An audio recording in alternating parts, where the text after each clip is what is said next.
তো চলুন আজ একটি ছোট্ট আশা পূরণ করা যাক। তো হে ভিউয়ার্স, আসসালামু আলাইকুম। কেমন আছেন আপনারা সবাই? আশা করি অনেক ভালো আছেন। আপনাদের দয়ায় আলহামদুলিল্লাহ আমিও অনেক ভালো আছি।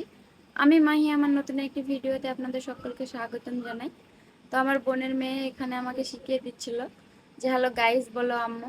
তাই আর কি আমি ওটা দেখেই হাসছিলাম। তারপরে ও এখানে একটু পোজ দিচ্ছিল। ছোট বাচ্চা একটু দুষ্টুমিও করছিল। তো আমি অনেকদিন থেকেই ভাবছিলাম যে আমার ছেলেকে এখন যে সাইকেলগুলো উঠেছে বাচ্চাদের ওইগুলোই নিয়ে দেবো ভাবছিলাম। তো তখন সে ঠিকভাবে বসতে শিখেছিল না, তাই আর কি নিয়ে দেওয়া হয়নি। এখন নিয়ে দেবো ভাবছি। তো চলো আগে রেডি হয়ে যাওয়া যাক। তো আমি এখানে রেডি হয়ে গেছি, আমাকে কেমন লাগছে অবশ্যই কমেন্ট করে জানাবে। তো আমাদের গাড়ি চলে এসেছিলো, আমরা গাড়িতে উঠেও গিয়েছি। আমরা অল ফ্যামিলি যাচ্ছি। তো এখানে আমার ছেলেকে একটু ক্যামেরার দিকে তাকাতে বলছিলাম, বাট ও কোনো মতেই তাকাতে রাজি ছিল না। তারপরেও পরবর্তী সময় একটু তাকাই। তো এটা আমাদের স্কুল, আমাদের এইখানে অনেক স্মৃতি জড়িয়ে আছে। সেই 5 to 12 পর্যন্ত এখানে যত গল্প গুজব আড্ডা হাসি ঠাট্টা সব কিছু এটাতে আমাদের এটার সঙ্গে জড়িত। তো এখানে এলে কেন জানি না আমার একটু মনটা খারাপই হয়ে যায়। তারপরে আমরা চলে গেছিলাম মুস্কান এন্টারপ্রাইজে। এখান থেকে উমারের সাইকেলটা নিবো ভেবেছিলাম, বাট স্টকে ছিল না। কপাল খারাপ হলে যা হয় বুঝতেই পারছো।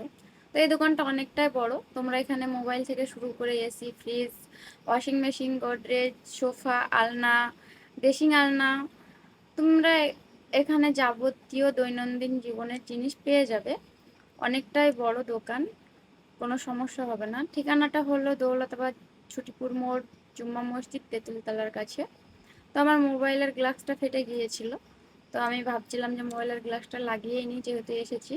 তারপরে আমার মোবাইলের গ্লাসটা এখানে লাগিয়ে দেয়। তারপরে আমরা মিক্সচার নিব ভেবেছিলাম, আমাদেরকে মিক্সচারটা দেখাচ্ছিল বাট নেওয়া হয়নি।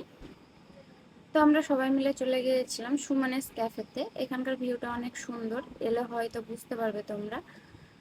রাতের বেলা তাই হয়তো একটু অন্ধকার লাগছে, দিনের বেলা অনেক সুন্দর লাগে জায়গাটা, অনেক ফাঁকা খোলা পরিবেশ। তো এখানে আমরা মা ছেলে ফটো তুলছিলাম, তারপর আমাদের খাবার চলে আসে।